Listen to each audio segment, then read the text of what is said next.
এয়া আমাৰ অনুপমা আৰু প্ৰদীপৰ বিয়া। তাৰমানে আমাৰ কাকলি আৰু বাবাৰ বিয়া। আপোনালোকক জোৰোণ দেখালোঁ আৰু এতিয়া বিয়াৰ পৰ্ব। আৰু এতিয়া সকলো সাজু হৈছে আমাৰ বিয়াৰ যিখিনি নিয়ম কাৰণ অতিথিসকল আহিব, নিমন্ত্ৰিত অতিথিসকল আহিব, তেখেতসকলক আপ্যায়ন কৰাৰ দিনযোৰা যি কাৰ্যসূচী সকলোখিনি আমি সকলোৱে মিলি পেলাই পানী তুলিবলৈ গ'লোঁ। আমাৰ জা-জোৱালি, তাৰপিছত আমাৰ অনুপমাৰ মামী যি কেইগৰাকী মামী, তাৰপিছত আৰু বিভিন্ন আমাৰ পৰিয়ালৰ মিতিৰ কুটুম সকলোৱে মিলি পেলাই আমি জগন্নাথ মন্দিৰত পানী তুলিবলৈ গ'লোঁ। ইমান ভাল লাগিলে। জগন্নাথ মন্দিৰত পানী তোলাটো এটা সৌভাগ্যৰ কথা। প্ৰথমতে আমি মন্দিৰলৈ গ'লোঁ, গৈ তাত প্ৰভু জগন্নাথক সেৱা জনালোঁ। তাৰপিছতে আমি জগন্নাথ মন্দিৰৰ পিছফালে থকা কলৰ পাৰলৈ ঢাপলি মেলিলোঁ। তাতেই গৈ আমি পানী তোলা নিয়ম কৰিলোঁ, মা গংগাক নিমন্ত্ৰণ কৰিলোঁ। তাৰপিছতে পানী তুলিলোঁ। পানী তুলি আমি সকলোৱে তাতে অকণমান সময় ফূৰ্তি ফাৰ্তাও কৰিলোঁ। অকণমান কইনাৰ মাকক নচুৱাই দিয়া হ'ল। ময়ো মাজে মাজে পাক এটা মাৰিলোঁ। এনেকৈ আমাৰ সুন্দৰকৈ পানী তোলা পৰ্বও হৈ গ'লগৈ। এইফালে একদম মোৰ ডাঙৰ জা, তাৰপিছত দুইগৰাকী ডাঙৰ জা, এইফালে আমাৰ ঘৰৰ ডাঙৰ বোৱাৰী, তাৰপিছত সেইফালে মোৰ আৰু এগৰাকী জা, আমি তিনিগৰাকী জা-জোৱালি, আৰু এইফালে আছে আমাৰ বিয়নী, আমাৰ কপিলৰ খুৰী শাহু, সকলোৱে মিলি পেলাই আমি, তাৰপিছত মোৰ ননদ কেইগৰাকীও আছে। এনেকৈ সকলোৱে মিলি জুলি আৰু পানী তোলা পৰ্বটো শেষ হ'ল। তাৰপিছত পানী তোলা পৰ্বত এনেকৈ পানী কটা নিয়ম এটাও থাকে, সেয়াও কৰিলোঁ। কৰি মেলি সুন্দৰকৈ সকলোৱে জগন্নাথ মন্দিৰত সেইদিনাখন ভোগো আছিলে। আৰু একদম আমিতো সিফালে যিহেতুকে আমাৰ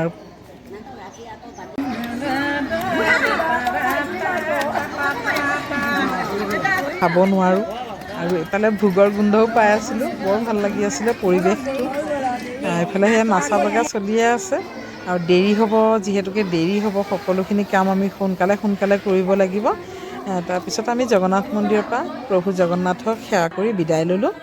বিদায় লৈ আমি আহি বিবাহ ভৱন পালোঁহি। বিবাহ ভৱনত আমাৰ কইনাক নোওৱা হ'ব। আমি সকলোখিনি বিবাহ ভৱনতে আয়োজন কৰিছিলোঁ।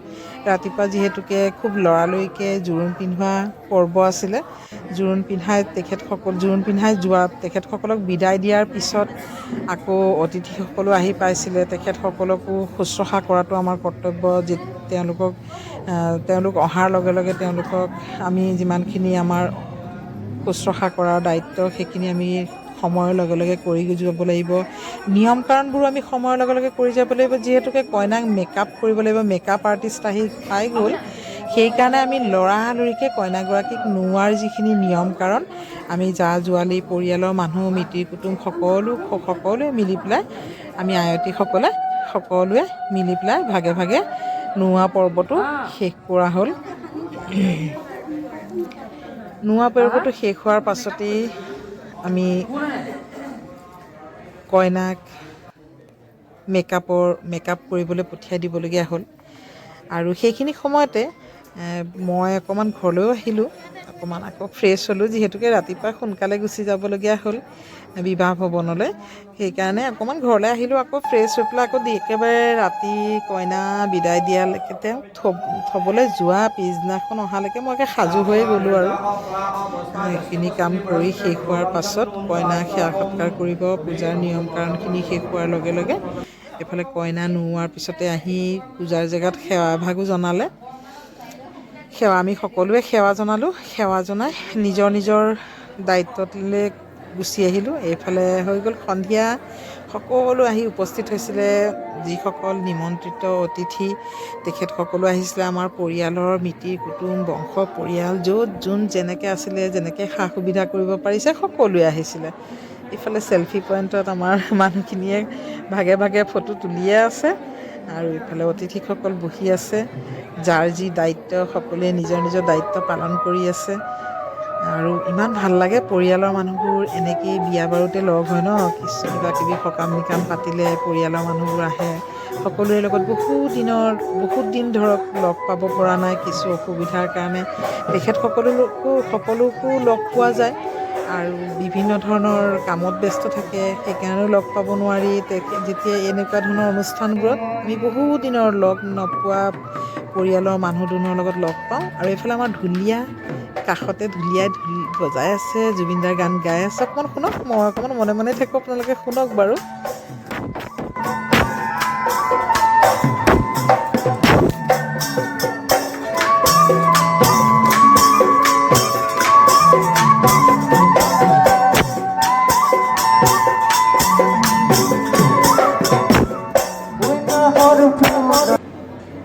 আৰু এইফালে ফটোশ্বুটো চলি আছে। মোৰ জান, তেখেত আমেৰিকাত থাকে, তেখেতো আহিছিলে। আমাৰ ভাল লাগিলে তেখেত অহাৰ বাবে। তেখেতে বহুত অনুষ্ঠান আমাৰ মানে তেখেতে উপস্থিত থাকিব নোৱাৰে। আমাৰ কাকলিৰ বিয়াত, অনুপমাৰ বিয়াত আহিব পাৰি তেওঁলোকেও ভাল পাইছিলে আৰু আমাৰো ভাল লাগিছিলে। আমি এনেকৈ কথা পাতিছিলোঁ অলপ সময়। এইফালে মোৰ ডাঙৰ জাগৰাকী বাইদেউ আছে, সকলোৱে। এইফালে মোৰ ডাঙৰ জাৰ সেয়া জীয়াৰী, বোৱাৰী, নাতি, ডাঙৰ জাত সকলোৱে আমি বহি খোৱাৰ জেগাতে আলাপ আলোচনা কৰি আছিলোঁ। আৰু এইফালে আমি দৰা অহাৰ আগে আগে খোৱাভাগো তুলি ল'লোঁ। খোৱাভাগ তুলি আহি পাইছোঁ। সকলোখিনি ভিডিঅ'ৰ মাধ্যমেৰে দেখুৱাবলৈ অলপ অসুবিধা হয়, কোন ক'ত কেতিয়া থাকে। মইতো বিয়া বুলিয়ে ব্যস্ত, সকলো নিয়ম কাৰণত মোৰ ডাঙৰজাৰ লগত সকলো নিয়ম কাৰণতে ব্যস্ত। আৰু এইফালে আমাৰ দৰা আহি পাই গ'ল। দৰাক ঢুলীয়াই আদৰিছে আৰু মই নিমন্ত্ৰণ কৰিবলৈ আহিছোঁ, আহা, ওলাই আহা, আদৰিবলৈ আহিছোঁ।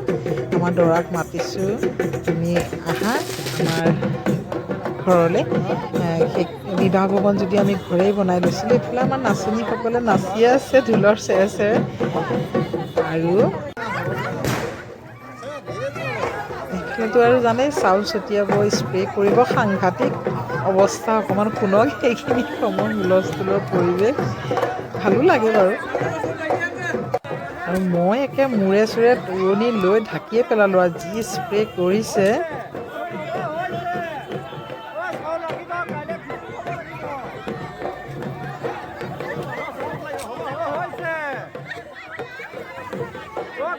ভালে ভালে আমাৰ দৰা আহি পালেহি, ভগৱানক ধন্যবাদ। এনেকেই সকলোৰে যুগ্ম জীৱন, বৈবাহিক জীৱন বৰ সুন্দৰময় হৈ উঠক, তাকে কামনা কৰিছোঁ। এইখিনি মুহূৰ্তত আমাৰ দৰা অহালৈকে বৰ চিন্তা থাকে, আৰু দৰা যেতিয়া সুন্দৰকৈ আহি পাই যায়, বৰ আনন্দ লাগে, মনত ফূৰ্তি লাগে, এটা চিন্তাৰ পৰা মুক্ত হোৱা যায়। আৰু এইফালে আমাৰ দৰাক এতিয়া এই কইনাৰ সৰু ভণ্টি তানিয়াই ভৰি ধুৱাব। মোৰ সৰু জেঠালৰ জীয়াৰী, তেওঁ এতিয়া ভৰি ধুৱাব দৰাক।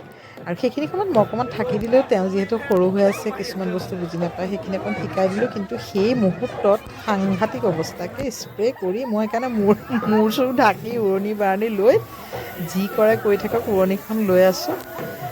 তাৰপিছতে এইফালে একেবাৰে সাংঘাতিক অৱস্থা, কি ক'ম আৰু, চাওক আপোনালোকে।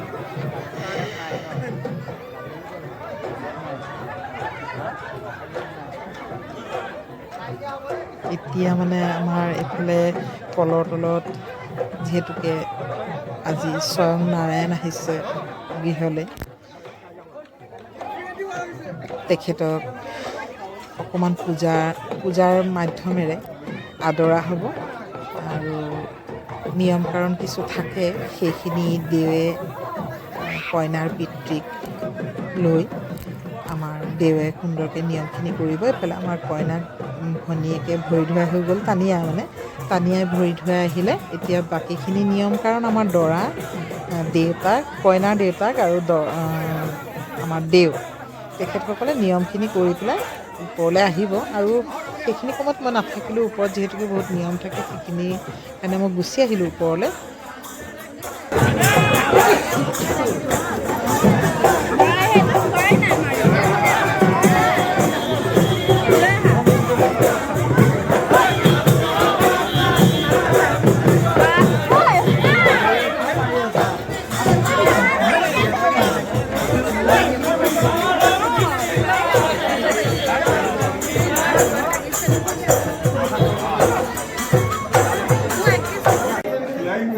এতিয়া নিয়মখিনি কৰি হৈ গ'ল। এফালে কইনাৰ ককায়েক আৰু ভায়েক দুইটাই মিলি আমাৰ দৰাক নিছে চাওকচোন। আইঅ দেহি আমাৰ মৰম লগা দৰাটোক নিয়াৰ প্ৰচেছটো চাওকচোন। আমি হাঁহি হাঁহি একেবাৰে মানে হতবাক হৈ গৈছোঁ। নিছে চাওকচোন, গোটেইকে ভেকুলী দাঙি নিয়াৰ নিচিনাকৈ। আইঅ দেহি তেওঁ বৰ আনন্দেৰে গৈছে। আমাৰ বাবা, আমাৰ প্ৰদীপ, আমাৰ দৰা, আমাৰ ঘৰৰ ল'ৰাই হৈ গ'ল এতিয়া। আৰু তেওঁ বৰ আনন্দেৰে গৈছে। এয়া এতিয়া তেখেতক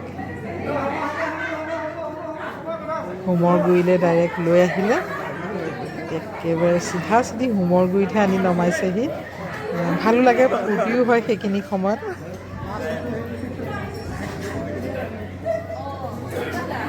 এতিয়া আচল বৈদিক কামখিনিৰ সময়, যিখিনি সময়ত অগ্নিক সাক্ষী ৰাখি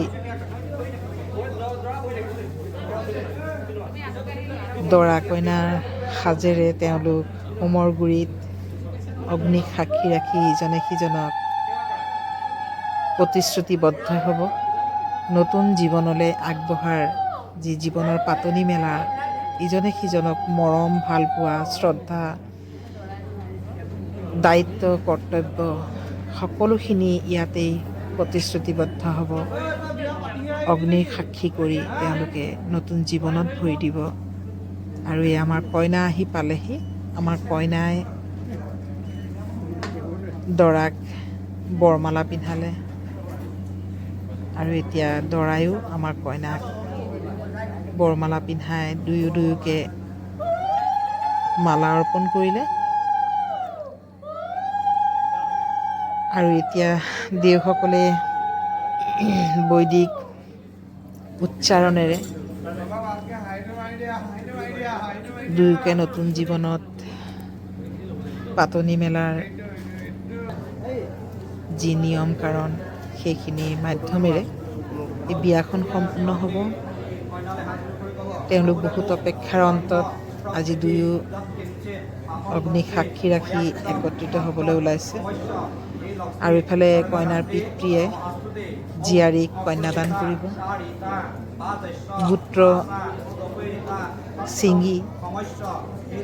গোত্ৰ ছিগি আজি আমাৰ কইনাক নতুন গোত্ৰত উৎসৰ্গা কৰিব। এনেকেই সুন্দৰকৈ সকলো নিয়ম নীতিৰ মাজেৰে বিয়াখন হ'বলৈ গৈ আছে। আৰু এফালে ভাতৃ সাজু হৈছে। যি ভাতৃয়ে আখৈ দিব, সেই আখৈদান তেওঁলোকে অগ্নিত অৰ্পণ কৰিব।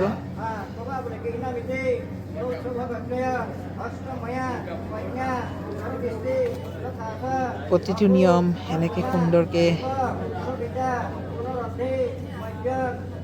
আগবাঢ়ি গৈ আছিলে। আৰু বাবা আৰু কাকলি, অনুপমা আৰু প্ৰদীপ নতুন জীৱনলৈ আগবাঢ়ি গৈ আছে।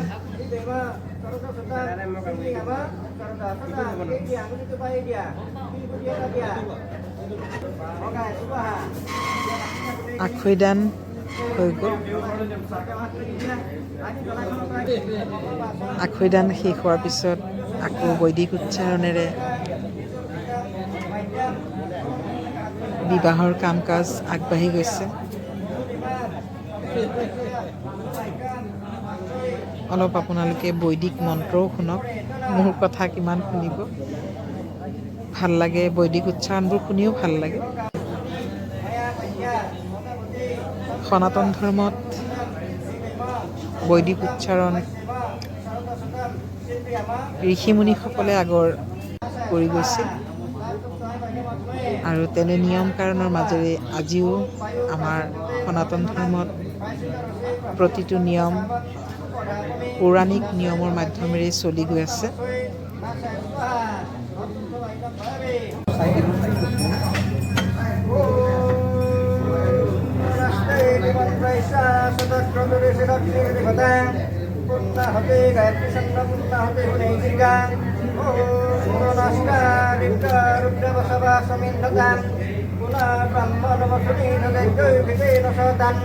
सतन्न कामन तन्नावद्य स्वाहा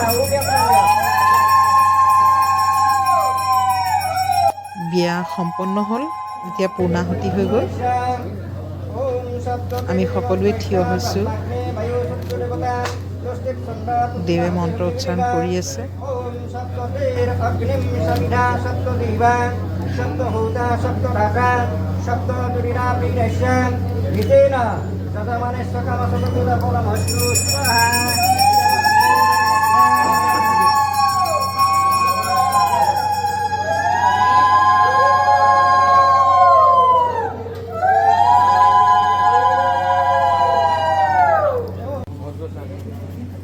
এইফালে বিয়াৰ অন্তত সকলোখিনি নিয়ম কাৰণ শেষ হোৱাৰ পাছত সেৱা সৎকাৰ কৰি এইফালে অকণমান নিয়ম কাৰণ থাকে, যেনেকৈ জলপান দৰা কইনাৰ আগত দিয়া হয়।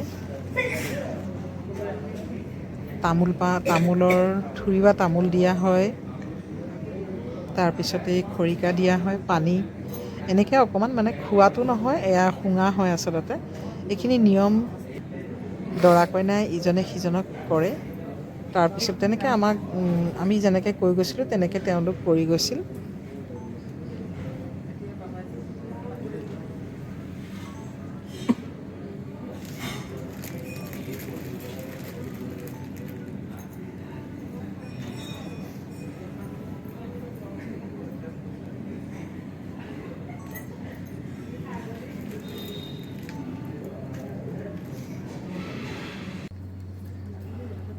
তাৰপিছতেই আমাৰ দৰা আৰু কইনাই মিলি পিতৃ মাতৃক মান ধৰে।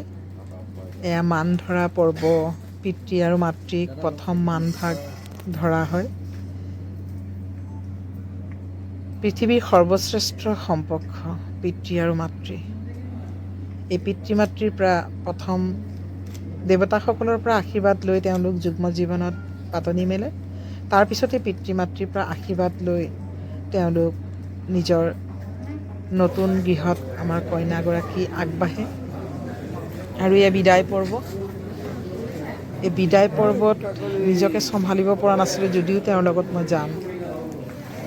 তথাপিতো প্ৰতিটো খোজ, কইনাৰ প্ৰতিটো খোজত মোৰ মনলৈ দুবছৰীয়া কাকলিজনী থুনুক থানাককৈ খোজকঢ়া, থুনুক থানাককৈ খোজকাঢ়ি ভালকৈ উচ্চাৰণ কৰিব নোৱাৰা খুৰী শব্দটোৱে মোক বৰকৈ বেদনা দিছিল।